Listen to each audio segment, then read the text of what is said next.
Subscribe to our YouTube channel and press the bell icon to get the latest updates.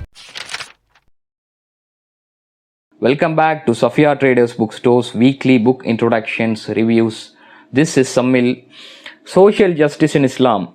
Already we have uploaded part 1 video of Social Justice in Islam in our YouTube channel. So as a continuation, this week we are going to deal with part 2 of Social Justice in Islam. So this part 2 has to do with a brief and concise introduction of social justice in Islam before delving deep into the subject matter. So before we move on, I would like to remind our viewers to subscribe to our YouTube channel and don't hesitate to click the bell icon for recent updates.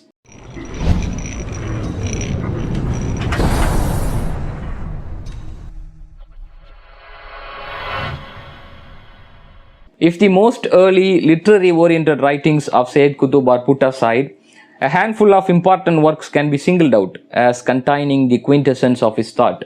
The most important of which are Al-Adalat Al-Ijtima'iyya fil Islam, that is the social justice in Islam.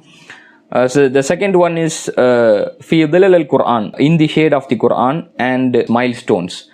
So these three books are fairly well known outside the Arab world, having been translated in part or entirety into a variety of languages. The first of this trio is Al-Adalat Al-Ijtima'iyya fil Islam, and that is the social justice in Islam.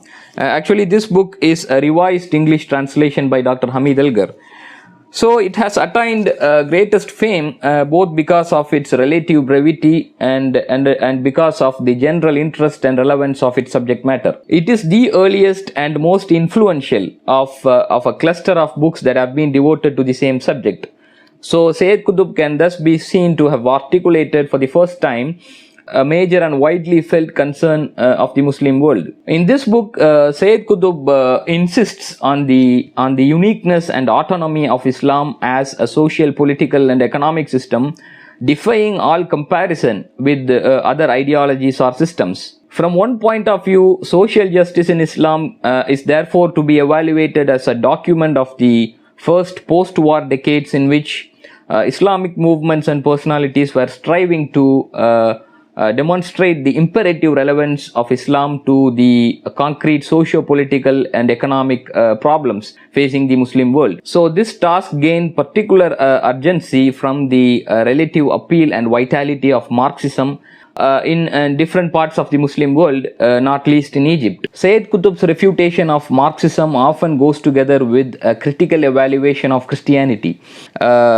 presented essentially as an asceticism with no positive implications for the worldly life, and also historically unable to modify Europe's determining legacy of pagan materialism inherited from Rome.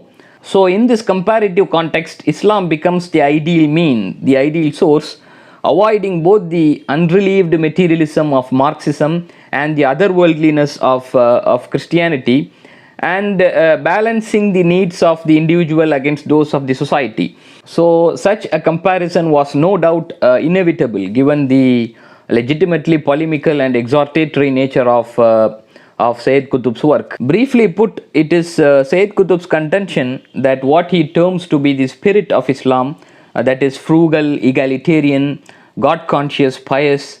So this spirit of Islam ceased to permeate the social, political and economic life of the Muslims with the usurpation of the caliphate by the Umayyads. So he attributes the origins of this disaster to the rule of Uthman radiallahu anhu, the third caliph of Islam, whom he subjects to a far more rigorous criticism than any other Sunni writer preceding him. Not without justice, he condemns Uthman for nepotism, his misuse of public funds, and permitting the Umayyads to accumulate disproportionate amount of wealth and power they would later use to rebel against Imam Ali and pervert the caliphate into a hereditary monarchy. Sayyid Qutb's treatment of the caliphate of Uthman represents a bold questioning of the idealized image of the whole period of the four caliphs which is most commonly encountered. He correctly regarded the worldviews of two competing blocks, I mean capitalism and Marxism, to be essentially the same in their materialistic basis, but then made the assumption that Marxism as a purer and more thoroughgoing form of materialism was bound to win out over its less rigorous counterpart.